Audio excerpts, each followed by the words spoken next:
Olá, é uma satisfação estarmos novamente nesse canal para continuarmos estudando a Palavra de Deus. A Palavra de Deus através também da lição da Escola Sabatina.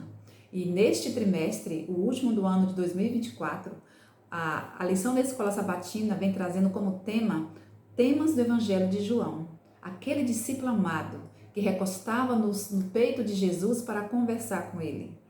Com certeza, nós temos muito o que aprender neste manual da lição da Escola Sabatina. Te convido a você adquirir este material de estudo para que nós possamos ter uma fé alicerçada, a esperança renovada e o coração agradecido por cada conhecimento que nós vamos estar bebendo da fonte da Palavra de Deus. Te convido a se inscrever no canal, a deixar o seu joinha, a curtir, a compartilhar e vamos propagar o Evangelho do Reino. Que o Senhor te abençoe, que o Senhor te guarde. E vamos lá fazer uma oração para darmos início a um estudo da lição da Escola Sabatina desta semana. Querido Pai, que alegria estarmos na Tua presença. Venha nos dirigir com o Teu Santo Espírito, em nome de Jesus. Amém. O tema do Evangelho de João é lindo, com certeza. Por que esse tema, por que este Evangelho está na Bíblia? Porque é vontade de Deus. Porque a Bíblia foi escrita por homens, mas não por vontade humana, mas sim pela inspiração do Espírito Santo, amando de Deus. Assim como acontece em toda a Bíblia, o Evangelho de João, ele foi feito pela vontade de Deus. E o propósito do estudo desse trimestre é compreender a mensagem do Evangelho de João, que é uma mensagem singular. É um livro que traz histórias que algumas delas não estão nos outros evangelhos, como por exemplo a história de Nicodemos, da samaritana, a história daquele paralítico do tanque de Betesda, e a história de Marta e Maria, de Lázaro. Então são temas assim singulares que pertencem a este livro. E nesta semana nós estudamos sobre os sinais que apontam o caminho. O que são esses sinais? E que caminho eles apontam? Sinais, aqui na lição, nos trouxe como sendo os milagres operados por Jesus, algo sobrenatural que está além da capacidade humana. E aponta o caminho. E quem é o caminho? Para que serve o caminho? A Bíblia diz que Jesus é o caminho, é a verdade e a vida. Então, com certeza, nós vamos aprender muito neste livro que aponta o caminho da salvação, que é Cristo Jesus. O verso para memorizar está em São João 20, versos 30 e 31. Fala assim: Jesus fez diante dos seus discípulos muitos outros sinais que não estão escritos neste livro. Estes, porém, foram registrados para que vocês creiam que Jesus é o Cristo, Filho de Deus, e para que, crendo, tenham vida em seu nome. Então, João, aqui no final do seu livro, diz que Jesus fez muitos milagres diante dos seus discípulos e de outras pessoas, para que essas pessoas crescem que Jesus é o Cristo, que Jesus é o Messias, que Jesus é o Messias que Deus tinha prometido. E João termina no seu livro dizendo ainda assim, que há, porém, ainda muitas outras coisas que Jesus fez. Se todas elas fossem relatadas uma por uma, creio que nem no mundo inteiro caberiam os livros que seriam escritos. Então, João presenciou muitas coisas que Jesus fez, que não caberiam em livros humanos, mas que muitos deles estão registrados para que eu e você creiamos em Jesus. Domingo a lição vai falar sobre o casamento em Caná. João 2, de 1 a 11, traz ali o primeiro sinal que Jesus fez, o primeiro milagre. E que milagre foi esse? O milagre relatado em João capítulo 2, de 1 a 11, fala sobre Jesus transformando água em vinho não fermentado. Os discípulos perceberam que Jesus era o libertador enviado por Deus, e isso ajudou, trouxe evidências em favor da decisão deles para seguir Jesus. Então, o que sinal Jesus fez em Caná? Transformou água em vinho não fermentado. Foi o seu primeiro milagre. E aqui a gente aprende que quando Jesus ele faz o seu primeiro milagre numa instituição chamada de casamento, é algo para se pensar. E a gente até se questiona, por que Jesus não fez um outro milagre? Por que, por exemplo, Jesus não ressuscitou mortos? Porque ali muita gente já tinha perdido pessoas. E poderia ser uma ressurreição, poderia ter sido outro milagre, mas Jesus escolheu uma festa de casamento. O que a gente aprende com este primeiro milagre de Jesus? Que as instituições estabelecidas por Deus são para benefício da humanidade. Por exemplo, o casamento é para o benefício da humanidade. O sábado, outra instituição que Deus fez ali no Éden, foi para o benefício da humanidade. E a gente também aprende que o casamento, ele impacta todos os aspectos da existência e por isso tem sofrido ataques. Desde o Éden, o inimigo começou a atacar a instituição chamada de casamento, de família.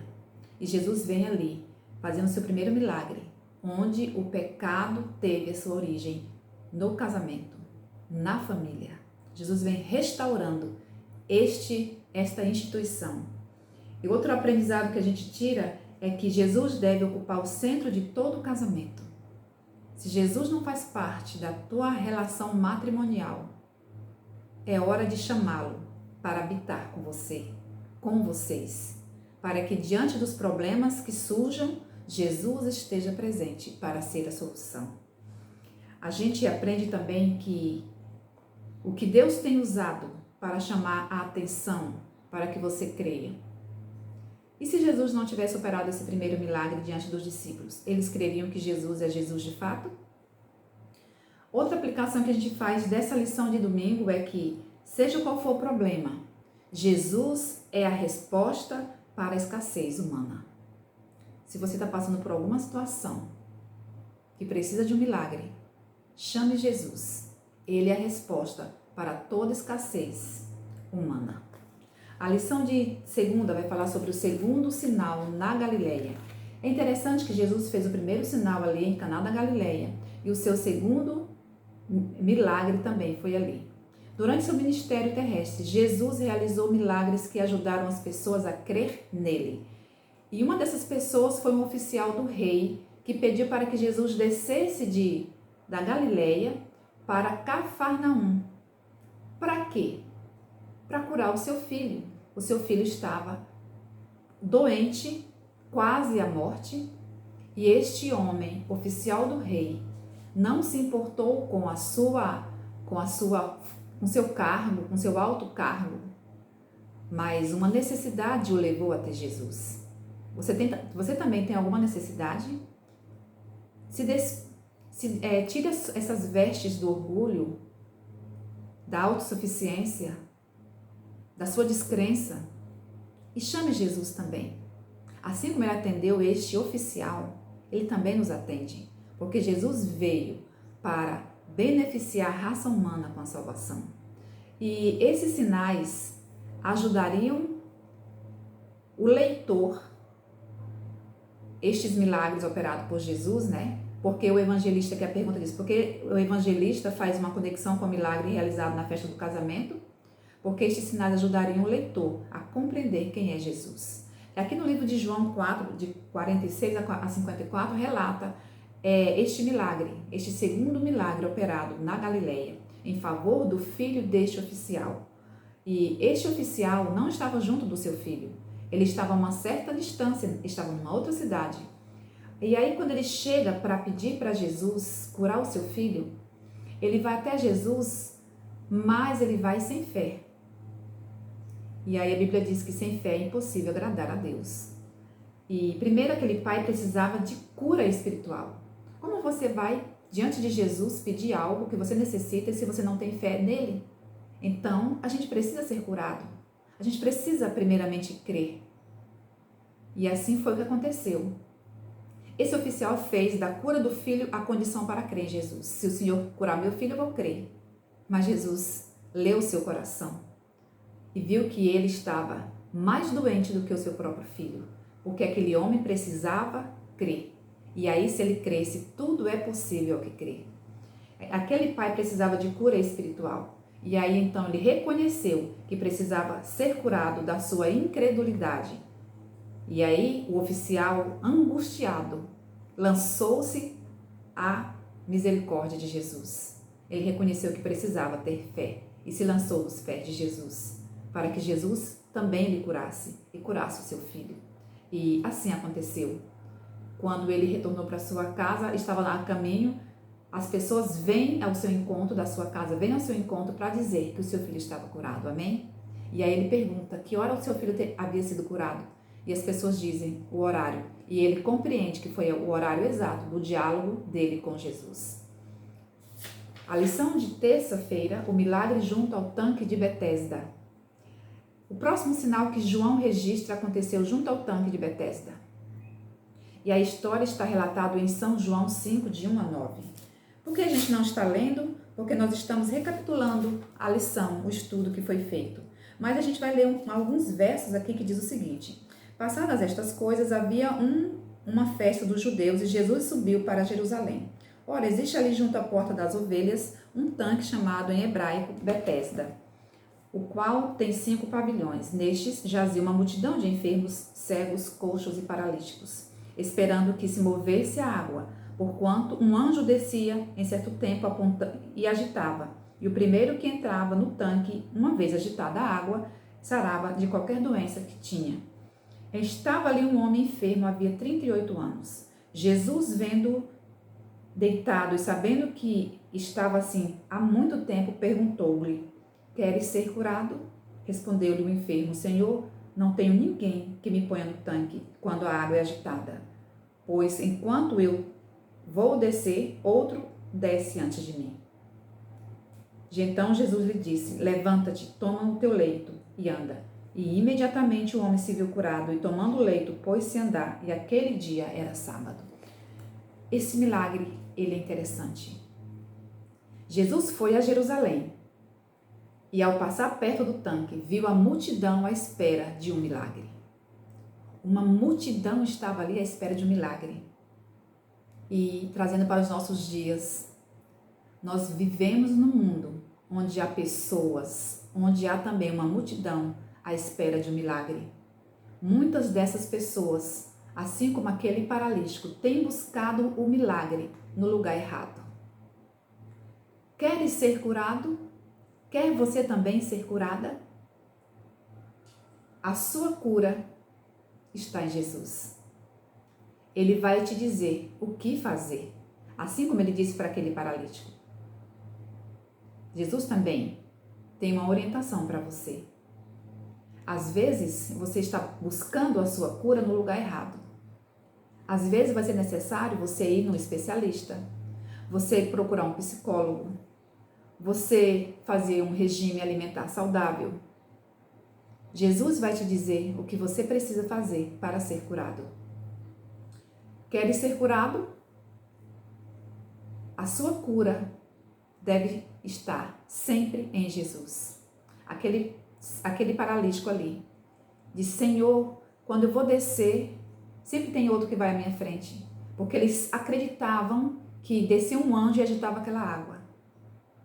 E aí, quem estava perto era beneficiado, mas aquele paralítico, sem andar, como ele ia chegar até o tanque? Às vezes, muitos de nós estamos paralisados pelo medo, pela indecisão, estamos paralisados pela acomodação e estamos procurando o milagre que precisamos na pessoa e no lugar errado. Jesus aponta o caminho para ele. Então, vamos seguir as suas orientações. Jesus queria levar aquele homem a reconhecer o seu problema e a procurar a cura no lugar certo, assim como ele deseja também que nós reconheçamos o nosso problema e busquemos nele, na pessoa de Jesus, a solução, porque ele é a resposta para toda escassez humana. Lembre-se disso. A lição de quarta-feira: corações duros. Sinais, maravilhas e milagres por si só não provam que alguma coisa é de Deus, mas por outro lado, quando vem dele, é perigoso rejeitá-lo. Olha, quando Deus foi tirar os israelitas do Egito, ele deu para Moisés uma vara, e Moisés, através daquela vara, daquele cajado, operava sinais. E também os magos de Faraó repetiam estes sinais. Nem todo sinal, nem todo milagre por si só prova que alguma coisa é de Deus. Certo? Lembre-se disso. Mas por outro lado, quando essas coisas vêm de Deus, não rejeite, porque é perigoso. João 5, de 10 em diante, continua o relato da cura deste homem lá do tanque de Betesda, desse paralítico, que havia 38 anos era paralítico. E é interessante que nós aprendemos algumas lições com essa história, porque a cura daquele homem se deu num dia de sábado. E que lições aprendemos com a dureza de coração dos líderes em relação a Jesus e aos milagres que ele havia realizado? Nós aprendemos que a dureza de coração persegue a humanidade desde o jardim do Éden, desde que entrou o pecado no mundo, melhor dizendo. Homens de coração duro criaram leis e com essas leis eles pintaram o sábado com as cores das trevas. Como assim? Porque Deus fez o sábado para o benefício da humanidade. E estes homens criaram leis que impossibilitavam as pessoas a crerem que o sábado era um deleite. Coração duro leva homens a caminhos que lhe parecem direito. A cegueira espiritual pode nos impedir de ver as ações que Deus está realizando diante de nós. E diante das curas e milagres realizados ali no sábado, Jesus foi duramente perseguido. E a gente aprende que nós somos livres para acreditar ou não, mesmo diante de todas as evidências. Mesmo aqueles homens que se diziam homens de Deus, vendo os milagres, diante das evidências, como um homem que estava deitado há 38 anos, paralítico. A pessoa não se regozijar, não se alegrar diante de um fato desse, de ver a pessoa andando, a pessoa saltando, dando louvores e glórias a Deus. Era isso que Jesus também esperava daqueles líderes, mas eles fecharam o coração diante das evidências, porque eles prezavam mais as tradições do que a palavra de Deus. E a Bíblia ainda traz outros milagres aqui relatados em João, Marcos, Mateus, sobre o homem da mão ressequida que Jesus curou no sábado, sobre o cego de nascença que Jesus curou no sábado. E estes homens acusaram Jesus de estar possesso por demônios. Até que ponto as pessoas podem ficar espiritualmente endurecidas apesar das evidências? Aqui eu respondi que o nosso coração pecaminoso e crenças equivocadas podem nos levar a rejeitar a verdade. Que diante das evidências é perigoso resistir à verdade e abraçar as convicções e abafar as convicções do Espírito Santo. O homem que fora curado era uma testemunha viva, mas mesmo assim não creram nele. Fizeram várias perguntas e este homem repetiu por 3 vezes quem havia curado ele era Jesus. Este homem estava pregando que Jesus o havia curado, porque era cego de nascença e estava vendo. E muitos líderes que viam fisicamente estavam cegos espiritualmente. Este é o perigo de nós vermos fisicamente, mas espiritualmente estarmos cegos diante para as verdades da palavra do Senhor, para as verdades que Ele nos revela através de pregações, de louvores, através de mensagens enviadas, através da própria Bíblia. Muitas pessoas cegam-se espiritualmente para não verem as verdades da palavra. E aquele homem que disse o seguinte: o homem Jesus me curou. Este homem chamado Jesus continua fazendo milagres, fazendo os cegos espirituais verem a beleza do plano da salvação.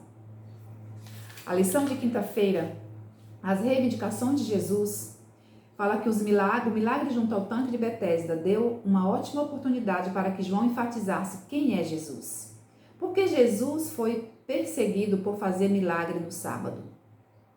Os líderes religiosos tinham uma concepção distorcida sobre o sábado e consideravam blasfêmia que Jesus dissesse que era filho de Deus.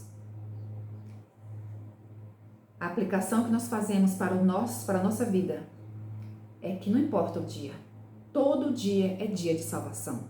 Todo dia é dia de salvar alguém. E se esse dia for o sábado, louvado seja Deus, porque o sábado foi feito por causa do homem.